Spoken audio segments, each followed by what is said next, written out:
Hello, everyone. Welcome back to yet another political episode. We are back again today. We're talking about Utah as we are slowly closing up our, of course, United States down ballot races. Utah, obviously, no surprise, is a red state, but it's a neocon state. It's a Rhino establishment state. People there, they'll vote for Donald Trump, but they really, really don't seem to mind the establishment that much.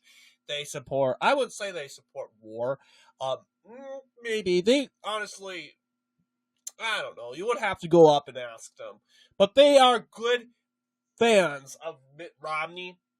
And seeing how they overwhelmingly rejected a MAGA Republican candidate during the primary and elected a Trump critic, John Curtis, who's going to be a huge problem in the Senate. We gotta find a way to primary this guy out in 6 years.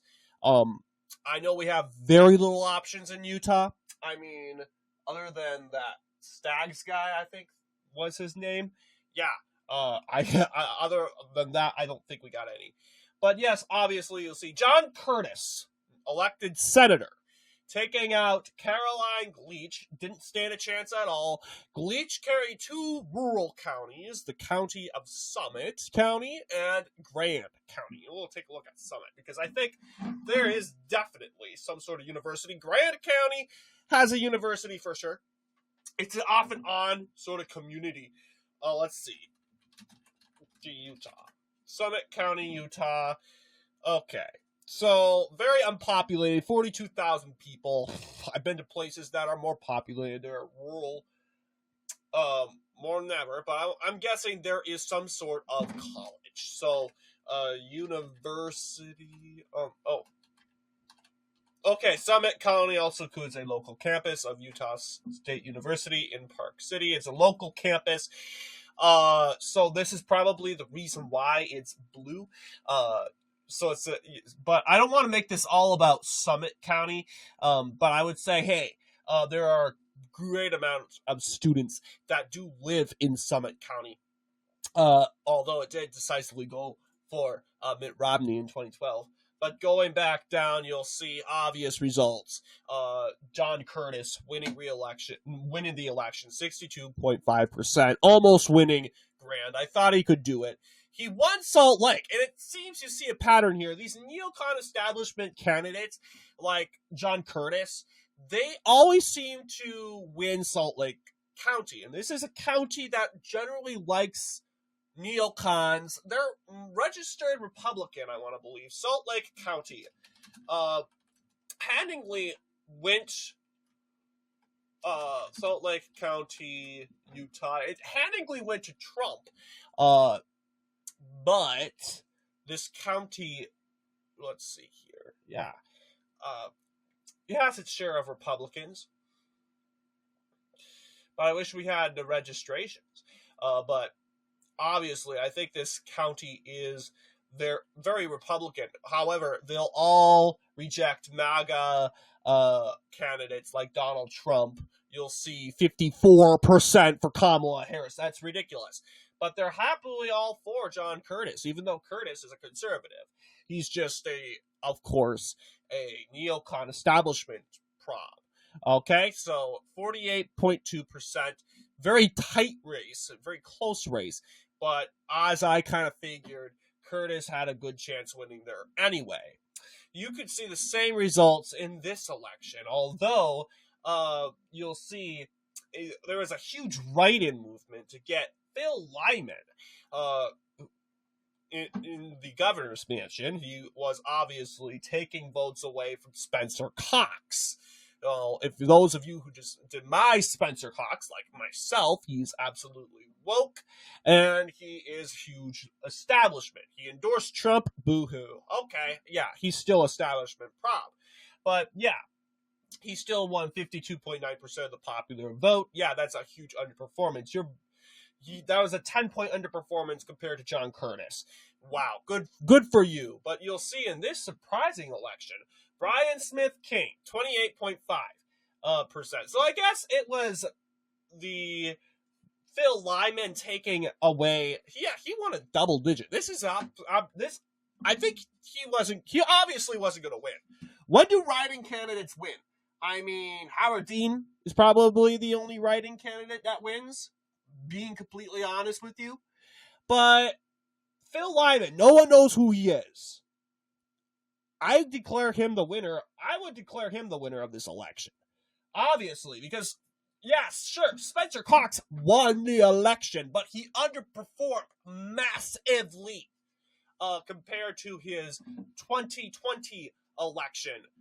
Taking a look at that 2020 Utah gubernatorial race. Yeah, he underperformed 62, a 10-point underperformance. Take a look at this. Wow. Unbelievable. Yeah, like Phil Lyman ran as an independent Republican with Natalie Clausen as his running mate. Both are write-ins. So there's this huge movement, of course. But yeah, Phil Lyman's the winner of this election. No way. Brian King underperformed.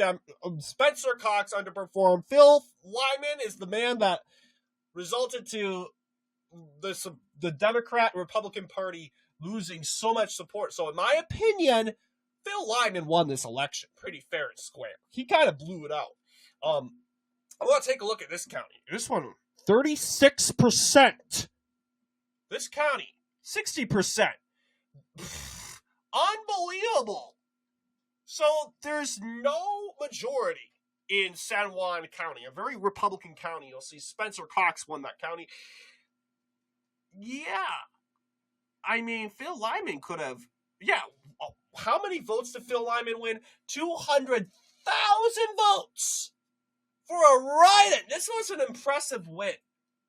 So yeah, the 2024 Utah gubernatorial election was held on November 5th, 2024 to elect the governor of Utah, concurrently with the 2024 U.S. presidential election, as well as elections in the United States Senate and the United States House of Representatives and various state and local elections. Incumbent Republican Governor Spencer Cox won re-election to a second term, defeating Democratic nominee State Representative Brian King and Republican State Representative Phil Lyman. He wasn't defeated. No, he won. He isn't going to the governor's mansion. We all know that, obviously.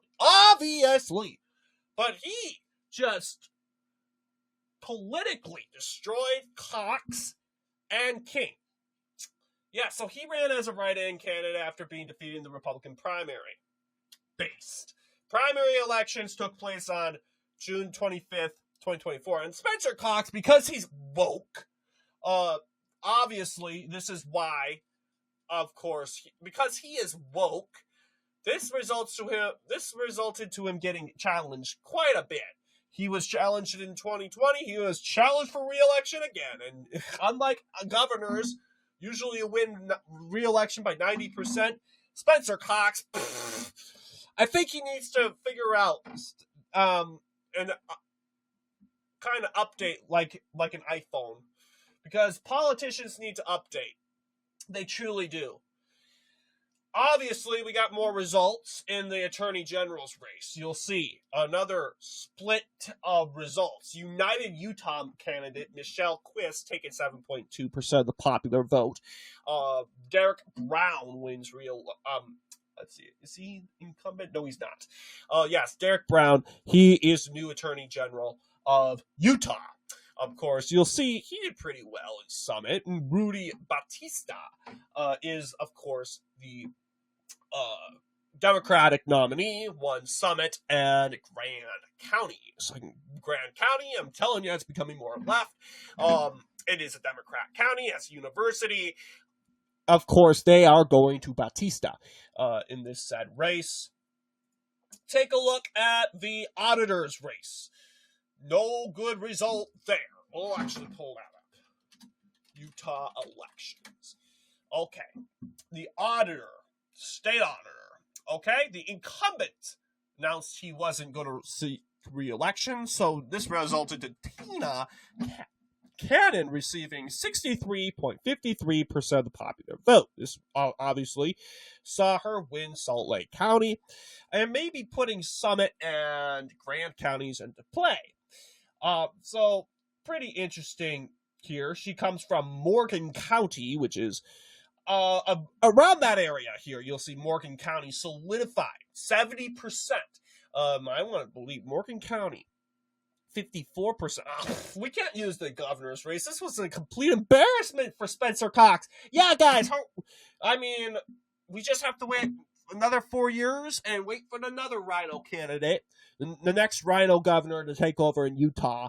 But we have to celebrate the massive embarrassment of Spensor Cox. This guy is a joke, and this guy obviously doesn't take hits. He's probably the dumbest of governors. He needs to update.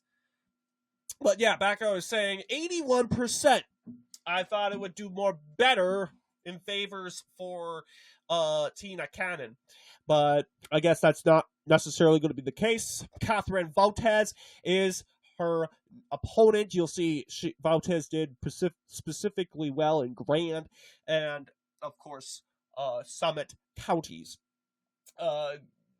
Interestingly enough, Catherine Votez. So those are the results there.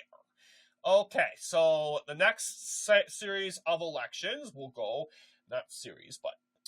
ahead and look at the treasurer's race. The treasurer's race, same results. We're seeing no different results. We're just seeing Summit and Grand counties mostly going Democrat and the rest going Republican. This is the best performance for a Republican. This is Marlo Oaks. Who knows? He may actually be MAGA for once.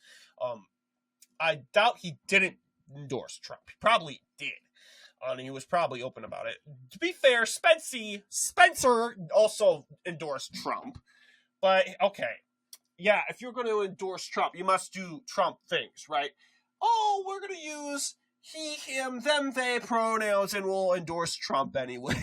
Like, no. That's not how it works. I know Spensor Cox wants to be a governor of everyone, but you need to affiliate with your party base.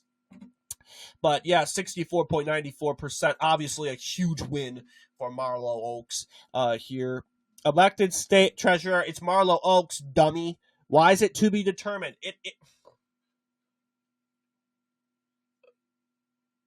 Interesting. So, okay, yeah, Marlo Oaks also, yeah, look at this. Yeah, Marlo, 2022, the special election. Marlo Oaks really didn't face any Democrat opponent. And that said, swept the whole state. You'll see even got Summit in Salt Lake in the 60% range. Interesting.